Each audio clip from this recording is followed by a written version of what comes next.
Halo, assalamualaikum warahmatullahi wabarakatuh. Jumpa lagi dengan saya Freddy Sudaryanto seperti biasa di kasus Jalan Cagak Subang. Malam ini, kalau kita melihat siapa sih sebenarnya yang berbohong gitu ya. Kan pertanyaannya itu, siapakah yang benar dan siapa yang berbohong? Ya kalau kita lihat ke belakang katanya Ramdhanu banyak bohongnya seperti itu ya. Terus apakah Pak Yosep tidak berbohong? Nah ini juga pertanyaan juga ya. Jadi kita bicara secara tersangka-tersangka saja. Ya baik itu Ramdhanu atau Pak Yosep. Nah, Ramdhanu dikatakan banyak berbohong. Ya di media sudah jelas. Berbohong dalam artian berubah-ubah. Ya itu mungkin disampaikan bahwa kebohongan Ramdhanu berubah-ubah. Berubah-ubah itu ya kita dengarlah ada perubahan masalah BAP, perubahan masalah di prarekonstruksi, ya perubahan-perubahan itu kan terjadi sampai akhirnya ke rekonstruksi. Nah, apakah itu berbohong ataukah eh, belum apa namanya belum sanggup untuk mengeluarkan yang sebenarnya? Ya, tentunya kita akan bertanya-tanya ini semua. Coba kita lihat sekarang kronologisnya. Informasi Pak Yosep itu disampaikan oleh Pak Yosep bahwa sekitar jam 9:30 kalau tidak salah ya, Bapak Yosep minta uang kepada Amel buat beli bensin dan dikasih 20.000. Kalau dilihat dari apa yang disampaikan oleh Pak Yosep ini, bahwa untuk pulang ke Jejengkol meminta uang 20.000. Ya kan? Coba kita sandingkan dengan kronologis Saudara Ramdhanu. Kronologis yang disampaikan oleh Saudara Ramdhanu, versinya Ramdhanu, bahwa jam segitu, jam sekian, jam segitu, kita tahu bahwa kronologis kejadian adalah 9.40 Pak Yosep dan Ramdhanu sampai di TKP perjalanan dari Pecel Lele. Iya kan? 9.40 sampai di TKP dan Pak Yosep masuk ke TKP 9.40. 9.59 Abi Arigi masuk, sedangkan Ramdhanu masih di luar.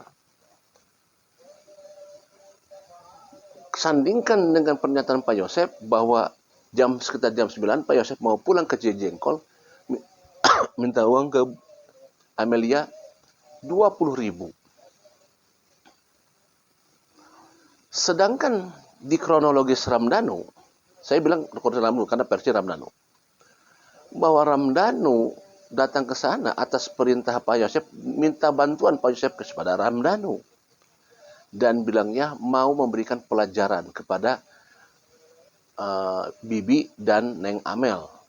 Itu disampaikan di kronologisnya Ramdhanu yang ada pembicaraan di Pecel Lele. Sedangkan di kronologi di Pak Yosep, Bapak Yosep minta uang kepada Neng Amel. Jam berapa proses pengeksekusian baik itu ke Ibu Tuti dan Amelia? Sedangkan ada proses Pak Yosep meminta uang. Sedangkan di kronologis rekonstruksi bahwa Pak Yosep mau ngambil uang ke kamarnya Neng Amel yang dicegah oleh almarhumah Ibu Tuti sehingga terjadinya bentrokan di sana yang mengakibatkan pengeksekusian. Lantas mana yang benar? Meminta uang 20.000 buat ongkos bensin pulang ke Jejengkol ataukah mau mengambil uang ke kamarnya Amel dan dicegah oleh Ibu Tuti. Artinya ini ada dua yang berbeda. Ada dua pernyataan yang berbeda. Siapa yang benar dan siapa yang berbohong? Karena ini berbeda. Yang satu mau meminta uang kepada Amelia, ke kamarnya Amelia, ditahan oleh Ibu Tuti, versinya Ramdhanu. Versinya Pak Yosep minta uang 20.000 kepada Neng Amel. Dikasihlah uang 20.000 untuk beli bensin pulang ke Jejengkol. memang ini agak susah. Kenapa? Karena yang untuk membuktikan kesaksian kedua-duanya susah. Karena kedua almarhumah sudah tidak ada. Tidak ada saksi lain yang bisa memperkuat itu semua. Karena Pak Yosep ada di TKP jam 9 itu, tidak ada siapa-siapa lagi, hanya mereka bertiga. Artinya tidak ada yang menyaksikan selain Pak Yosep. Pak Yosep, kalau kita bicara versinya Pak Yosep nih ya, kita bicara versi Pak Yosep, Bapak Yosep di sana meminta uang, berarti hanya ada bertiga, ada Ibu Tuti dan Amelia. Tidak ada saksi lain yang bisa memperkuat Bapak Yosep minta uang di sana. Karena Pak Deden kan datang sebelumnya. Sebelum jam 9, Pak Deden yang mampir sebentar itu. Nah, Ramdhanu sendiri sebenarnya untuk memperkuat kesaksian Ramdhanu bahwa Ramdhanu mengatakan bahwa di sana Pak Yosep mau masuk ke kamar minta uang kepada Amel, kemudian dilarang oleh Ibu Tuti. Siapa yang menyaksikan? Tentunya Ramdhanu, keterangan Ramdhanu adalah yang menyaksikan Pak Yosep.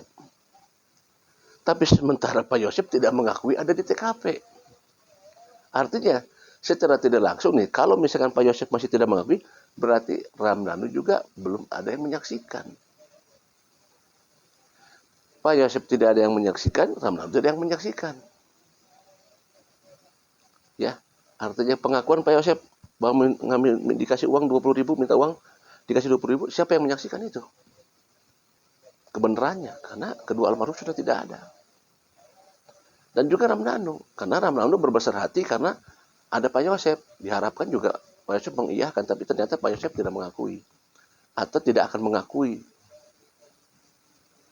Ya, ini kan hal yang susah untuk bisa ditentukan, dan hakimlah nanti yang akan menentukan bagaimana kehebatan hakim nanti untuk bisa mengungkap ini, membuka ini. Siapa yang benar, meminta uang 20.000 atau mau mengambil uang ke kamarnya Teh Amel.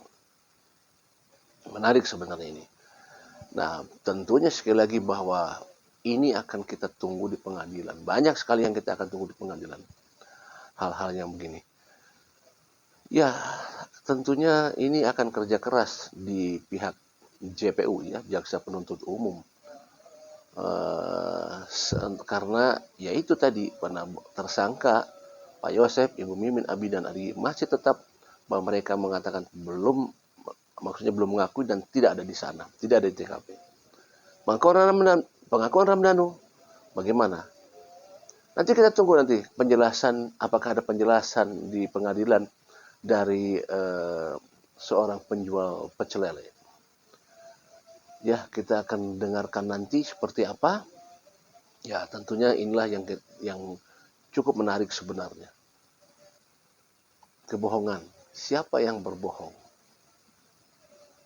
Assalamualaikum warahmatullahi wabarakatuh.